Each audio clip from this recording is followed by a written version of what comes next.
जा रहे हैं। मैं तुरंत प्रभाव से नहर पर पहुंचा और उनको मना किया। अच्छा। मैंने उनको कहा कि नहर का सिस्टम चालू नहीं है, सारे लोग अवैध पानी ले रहे हैं। आप पहले टेल पे शुरू किया, आपको हेड से शुरू करनी चाहिए लड़े काटने, और टेल तक आते तो पानी अपने आप पानी की व्यवस्था हो जाती। और आम किसान के लिए मैंने ये काम किया और किसानों ने मेरा सहयोग नहीं किया। मैं हनुमान बेनीवाल जहां भी धरना देता है, जहां भी प्रदर्शन करता है, तो वो बात संपन्न पूर्ण बात को पूर्ण कर लेता है। बात पर वो निपटारा होता है, वो निपटारा करके खड़ा होता है। चाहे किसी प्रकार की समस्या हो, किसान की, मजदूर की, गरीब की, किसी भी काम के लिए हनुमान में जहां डट गया, जैसे चौधरी पानी ये जन्म हुआ है, इसके लिए मैं पैदा हुआ हूँ। किसान, गरीब, आम जनता सुखी रहे, यही मेरा दृढ़ संकल्प है। किसान की कोई भी समस्या हो तो मुझे उससे जोश आ जाता है। किसान के किसी प्रकार की पीड़ा होगा, मेरी पंचायत में कोई भी शिक्षा के प्रति आज कोई भी बच्चा निजी स्कूल में कोई शिक्षा नहीं पाए, ऐसा मेरा ध्येय है। ये मेरे दृढ़ संकल्प लेके मैं चलूंगा। और ये भंडूरों की व्यवस्था है सभी ग्रामीणों को, और मेरे तन मन पंचायत का सहयोग, और मेरा पूरी पंचायत के वार्ड मेंबर और तमाम। नमस्कार, आज हमारे साथ में सांचौर के किसानों के दबंग नेता भीखाराम जी गुरु हैं। हालांकि ये परिचय के मोहताज नहीं है, इन्होंने सांचौर के किसानों के लिए हक अधिकार की लड़ाई लड़ी और अभी ये विशेष सरपंच की दावेदारी कर रहे हैं। तो इनसे पूरी विस्तृत में चर्चा करेंगे। आज हमारे साथ में भीखाराम जी गुरु हैं। तो इन्होंने अगर बात करें तो सांचौर के किसानों के लिए सबसे पहले जो नर्मदा के पानी को लेकर किसानों के लिए बहुत ज्यादा त्राही थी, परंतु इन्होंने जो किसानों के लिए पानी के लिए बहुत ज्यादा संघर्ष किया। उसके बाद में यहाँ के किसानों की समस्याएं उसको दूर हुआ। तो हमारे साथ भीखाराम जी हैं। काफी लंबे टाइम से हम कोशिश कर रहे थे कि भीखाराम जी का इंटरव्यू किया जाए। भीखाराम जी, हमारे चैनल पर आपका बहुत बहुत स्वागत है। नमस्कार। स्वागत।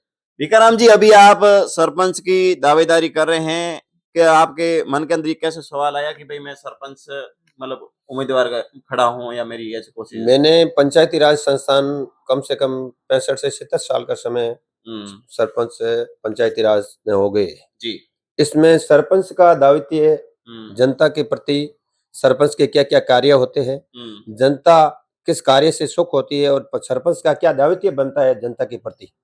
आम गरीब को हर सुविधा का लाभ मिले, किसान को मजदूरी के लिए नरेगा योजना, हर प्रकार की सुविधा जैसे पानी, बिजली, किसी भी संकट में अगर सरपंच उसके समाधान के लिए जनता के लिए साथ खड़ा रहे, ये सरपंच के दायित्व होते हैं। अच्छा। मेरा जहां तक मानना है, आज दिन तक जितने भी सरपंच बने, एक भी सरपंच ने ऐसा कोई सराहनीय धमणा ग्राम पंचायत में ऐसा कोई काम नहीं किया जो जनता उसकी सराहना करे और जनता उससे खुशी हो। अच्छा। मेरा सरपंच बनने का दायित्व, मेरा मकसद है कि मैं सरपंच बनकर आम जन की सेवा करूं, हर गरीब तक मेरी सेवा से जनता को लाभ मिले, और मेरे को ऐसी दुआ ये दे कि भीखाराम सरपंच बनने के बाद में गांव में पंचायती राज का सुधार किया है, सड़कें बनवाई है, पानी की व्यवस्था की है, फिल्टर पानी मिले जनता को, समय पर लाइट मिले, अधिकारी बिना रिश्वत काम करे। दबंग होने का मेरा यही कारण है कि अधिकारी कोई भी काम होगा तो हमारे पंचायत की जनता चैन से करवाएगी, उनका कोई भी रिश्वत के बारे में उनको एक भी पैसा नहीं देने पड़ेगा, ये मेरा मानना है। अच्छा भीखाराम जी, अभी आप अगर बात करें तो सरपंच की दावेदारी कर रहे हैं, तो आपके ऐसे बहुत अभी मतलब समस्याएं ग्रामीणों के अंदर बहुत ही गंभीर समस्या है। तो शिक्षा को लेकर बात करें या फिर अभी सुअर बडूरों की भी समस्या है, तो उसका आप किस तरीके से निस्तारण करेंगे? मैं सबसे पहले शिक्षा पर जोर दूंगा। सबसे पहले शिक्षा का जो गिरता हुआ ढांचा है सरकारी गवर्नमेंट स्कूलों में, सबसे पहले उसका सुधार करूंगा। शिक्षा के प्रति मैं जागरूक रहूंगा, हर समय में स्कूलों की जांच करूंगा, हमेशा स्कूलों को 2 बार दिन में देखूंगा। मेरी पंचायत में कोई भी शिक्षा के प्रति आज कोई भी बच्चा निजी स्कूल में कोई शिक्षा नहीं पाए, ऐसा मेरा ध्येय है। ये मेरे दृढ़ संकल्प लेके मैं चलूंगा। और ये भंडूरों की व्यवस्था है सभी ग्रामीणों को, और मेरे तन मन पंचायत का सहयोग, और मेरा पूरी पंचायत के वार्ड मेंबर और तमाम प्रकार के किसान मेरे साथ रहेंगे, तो ये व्यवस्था ही मैं सुदृढ़ करूंगा।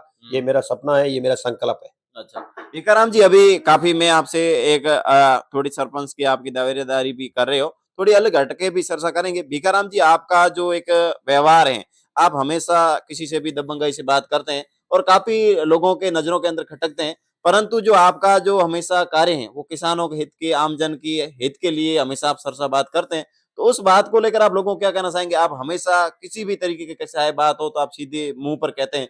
तो आज मतलब लोग ये मतलब हर कोई नहीं कह सकता, इसमें ये आपकी एक बहुत बड़ी खूबी है। मैं किसान और गरीब के लिए मैं हमेशा इसके लिए मेरा ये जन्म हुआ है, इसके लिए मैं पैदा हुआ हूँ। हाँ, किसान, गरीब, आम जनता सुखी रहे, यही मेरा दृढ़ संकल्प है। किसान की कोई भी समस्या हो तो मुझे उससे जोश आ जाता है। किसान के किसी प्रकार की पीड़ा हो, मैं पीड़ा दूर करने की कोशिश करता हूँ। जैसे पानी की हो, बिजली की हो, संकट की हो, किसी आवास हो, जैसे कोई भी किसान का काम रिश्वत ले और अधिकारी रिश्वत ले तो वो मुझे सहन नहीं होता। अच्छा। यही मेरा ध्येय है। भिखाराम जी, आप जब अधिकारियों से भिड़ते हैं तो आपको डर नहीं लगता? मुझे कोई चीज का डर नहीं लगता। मुझे सिर्फ एक भगवान से डरता हूं मैं। किसी कैसा भी अधिकारी हो, चाहे आईएएस हो, चाहे आईपीएस हो, कैसा भी अधिकारी, चाहे जिला कलेक्टर हो, चाहे एसडीएम हो, मुझे अधिकारी से कोई डर नहीं लगता। क्योंकि मैं दबंग जिंदगी है मेरी और दबंग परिवार से मैं पैदा हुआ हूँ, इसलिए मुझे कोई डर किसी बात का नहीं है। अच्छा, तो भिखाराम जी, अगर आपके जो सरपंच में आप चुनाव कर रहे हैं, गांव के लोग आपका किस तरीके से समर्थन दे रहे हैं? गांव का मेरे संपूर्ण सहयोग है। तमाम ग्रामवासी युवाओं का मेरे साथ बहुत ज्यादा सहयोग है।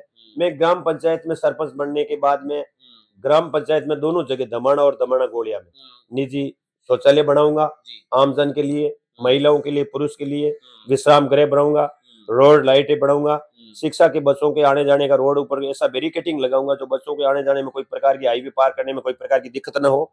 ऐसा मेरा संकल्प लेके मैं चलूंगा और जनता मेरे साथ है, तन मन से मेरा सहयोग करेगी। और बाकी मैं परिवार से मजबूत हूँ। मेरे परिवार में बहुत ही पढ़े लिखे मेरे भाई है, मेरे भतीज है, मेरा परिवार संपन्न परिवार है। मेरे दूसरी कोई किसी प्रकार की कमी नहीं है। मैं सिर्फ मेरे पद की कमी है।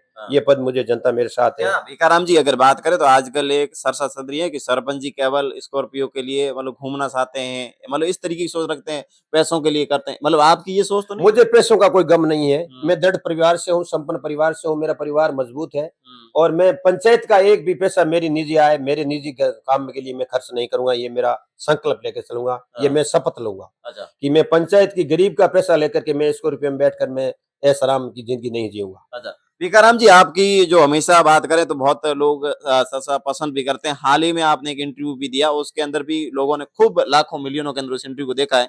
मतलब कहीं न कहीं लोगों का जो आपके प्रति लगाव है, लोग जो आप मतलब एक दिल जीता है। लोगों की अगर बात करें तो आपके जीवन के जो रोचक किस्से हैं, जो लोग देखना पसंद करते हैं। आपने जो थोड़ी मैं आपसे मेरे चैनल के माध्यम से जो आपका एक पहले जो आप सरसा में आए, पूरी देश दुनिया के अंदर एक भिखाराम गुरु कौन है आखिरकार लोगों ने पूछा, तो भिखाराम जी जो क्या घटनाक्रम था किसानों के लिए, आप जो एक वीडियो नहर पर अधिकारियों के सामने भिड़े थे?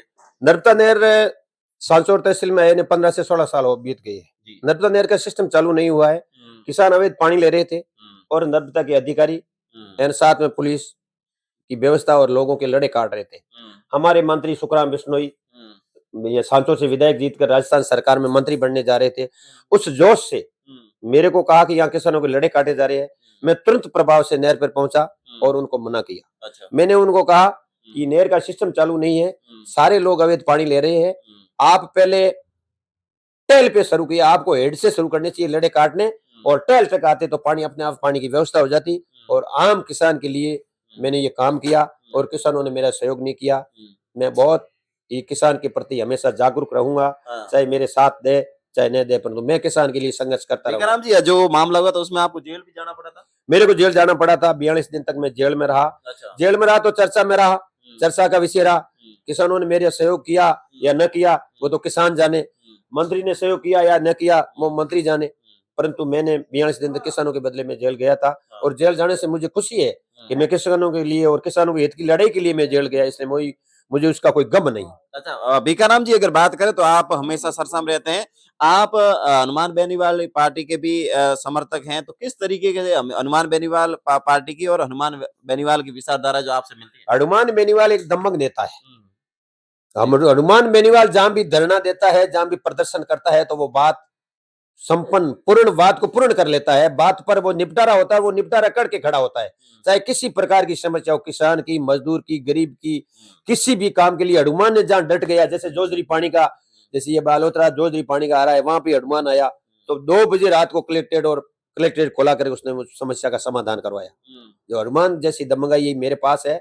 मैं हनुमान को इसलिए उनको फॉलो करता हूँ, जिसलिए मैं कहता हूँ मैं हनुमान जैसा व्यक्ति बनूं और ऐसा काम करूं और जनता खुश हो, उसे मेरा जीवन सफल हो जाएगा। अच्छा, तो आप जो सांसौर के लोगों के लिए, किसानों के लिए जो लड़ाई लड़ रहे हैं, और लोगों से आप क्या उम्मीद रखते हैं?